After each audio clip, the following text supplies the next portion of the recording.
जी अस्सलाम वालेकुम अज़ीज़ तलबा। आपके साथ नेक्स्ट लेक्चर में हाज़िर हुआ प्रोफेसर गुलाम रसूल। हमारा जो आज का टॉपिक है जिस पे हम डिस्कस करने के लिए जा रहे हैं वो है इमदादी अफ़आल। ये साल दोम के सिलेबस का ग्रामर का बहुत अहम टॉपिक होता है। तो अज़ीज़ तलबा इसको तवज्जो से सुनिएगा। ये चंद बुनियादी शराइत हैं और चंद बुनियादी जो चीज़ें वो आपको बताऊँगा, उसके बाद बाकायदा हम चंद एग्जाम्पल भी आएंगे। अब मसादर का बतौर इमदादी अफ़आल जुमलों में इस्तेमाल, उसमें सबसे पहले किन चीज़ों का जानना ज़रूरी है, जिसमें सबसे पहले फ़ेल। अब फ़ेल किसे कहते हैं? किसी काम का करना या होना किसी ज़माने में पाया जाए उसे फ़ेल कहा जाता है। मिसाल के तौर पर अहमद ने नमाज़ पढ़ी थी, अहमद नमाज़ पढ़ रहा है, अहमद नमाज़ पढ़ेगा। अब इसमें ज़मानों का जिक्र किया जा रहा है, एक उसका गुज़रा हुआ ज़माना है, एक उसका मौजूदा ज़माना और एक उसका आने वाला ज़माना है। तो फेल में हमने ये बात की। उसके बाद है इसमें मस्तर। अब इसमें मस्तर किसे कहा जाता है कि वो इसम खुद किसी कलमे से ना बना हो मगर इससे बहुत से अल्फाज बन सकें, उसे मस्तर कहते हैं। मिसाल के तौर पर उठना, ये किसी से नहीं बना, अब इससे बहुत ज़्यादा आगे मस्तर बन सकते हैं या बहुत ज़्यादा आगे कलमे बन सकते हैं। उठना से उठो, उठें, उठे वगैरह। और उसके बाद है इमदादी अफ़ाल। अब इमदादी अफ़ाल क्या होता है? हमने अंग्रेजी में किए थे वर्ब और हेल्पिंग वर्ब, इनका वही इस्तेमाल है कि किसी असल फेल के साथ मिलकर उसके मानी में जोर पैदा करने के लिए और उस काम की तकमील करने के लिए जो अल्फाज इस्तेमाल होते हैं उसे इमदादी अफ़आल कहा जाता है। तो इन एग्जाम्पल की तरफ चलते हैं। तो ये हमारे मस्तर हैं, इस तरह के मस्तर आएंगे आपके पेपर में और मस्तर में 4 उसके एमसीक्यूज दिए होंगे। हमने जो सही एमसीक्यूज होगा उसका इंतखाब करना होगा। तो उसका सही इंतखाब देखें। अगर ये लफ्ज़ ये हमारे पास मस्तर है चाहना, अली तरक्की करना चाहता है, जुमला ठीक है। रिजवान फुरकान को चाहता है, ये भी जुमला ठीक है। तुम्हें क्या चाहिए, ये भी ठीक है। वो क्या चाह रहा है, ये भी ठीक है।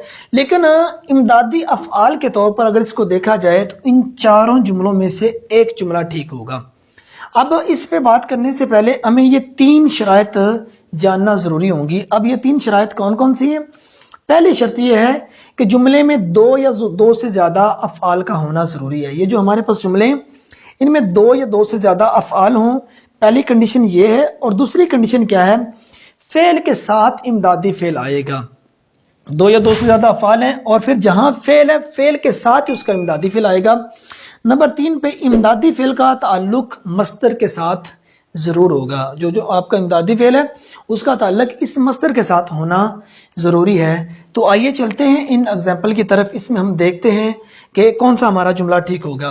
देखिए, अब इनको फेल बनाने के लिए जो चीज़ें ज़रूरी होती है, अगर किसी लफ्ज़ के लास्ट में नून अलिफ ना लगा दे तो वहाँ से फेल बन जाता होता है।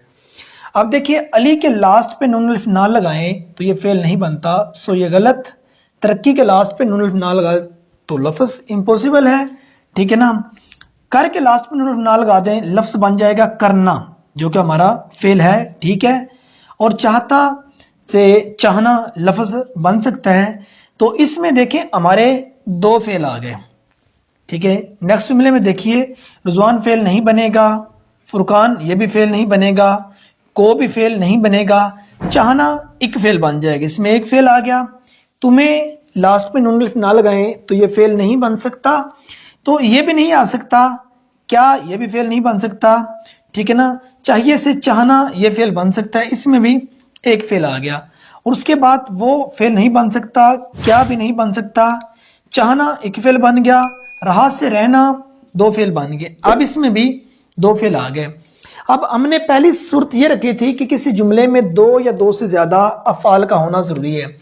अब इसमें भी 2 फेल आ गए, इसमें भी 2 फेल आ गए।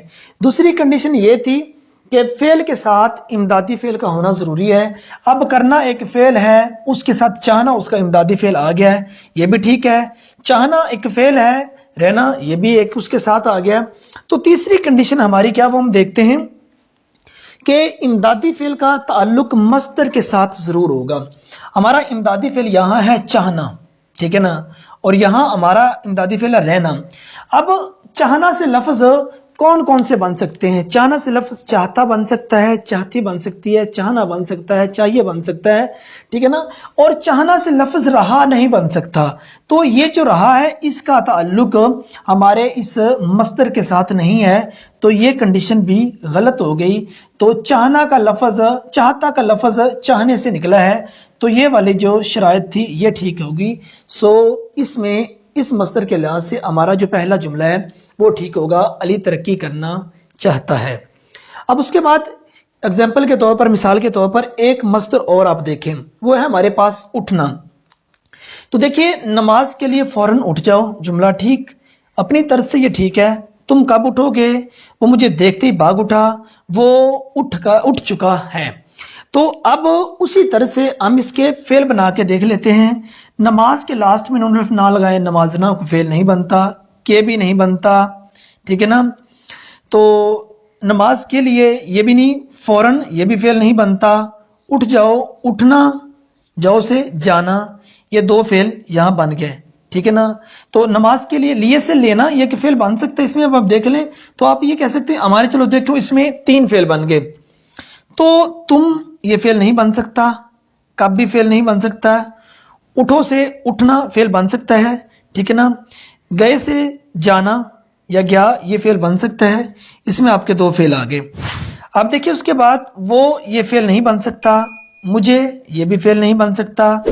देखते देखते से मीन्स देखना, तो फेल बन सकता है, ठीक है ना, ये भी फेल नहीं बन सकता है। भाग से भागना ये फेल बन सकता है। उठा से उठना ये फेल बन सकता है। सो हमारे इसमें भी तीन फेल आ गए, ठीक है ना। वो ये फेल नहीं बन सकता, उठना फेल बन सकता है, चुका से चुकना ये फेल बन सकता है, और जो है ये फेल नहीं बन सकता।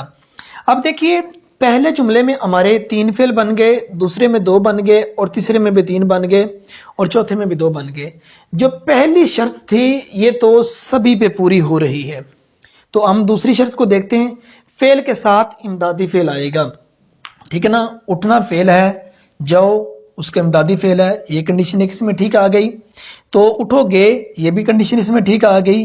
भागना उठना ये भी ठीक आ गई। उठना और साथ चुका इसका इमदादी फेल, ये दूसरी कंडीशन भी इन चारों के चारों जुमलों पे पूरी उतर रही है। तो तीसरी सूरत देखते हैं, इमदादी फेल का ताल्लुक मस्दर के साथ जरूर होगा। अब जो उठना है इससे लफ्ज कौन कौन से बन सकते हैं? उठना से लफ्ज बन सकता है उठो, उठे, उठा, और दीगर इस तरह के लफ्ज बन सकते हैं। आया कि हमारे पास ये यहां इमदादी फेल हमारे पास आ गया जाओ, तो जाओ का ताल्लुक आया कि इस मस्दर के साथ हो सकता है? बिल्कुल नहीं हो सकता।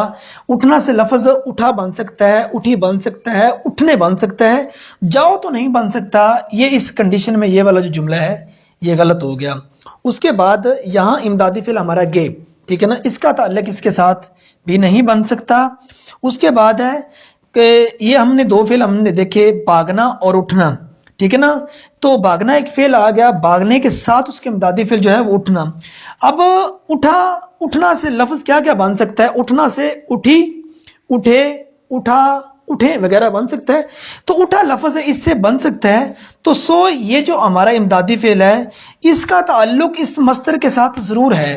तो इस प्राय से देखा जाए ये जो हमारा सी ऑप्शन है ये ठीक हो गया, ठीक है ना। उठना और चुका, चुका का ताल्लुक उठने के साथ नहीं होगा। तो सो अजीज तलबा, ये इमदादी फेल का हमारा, इमदादी अफ़ाल का हमारा टॉपिक था जो आपके सामने डिस्कस किया। तो आप इस लेक्चर को सुनिए और इसको सुनने के बाद अपनी कीमती राय से हमें ज़रूर आगाह कीजिए। आप इसका जो कुछ पूछना आपके लिए ज़रूरी हो आप कमेंट में पूछ सकते हैं। अल्लाह हाफिज़।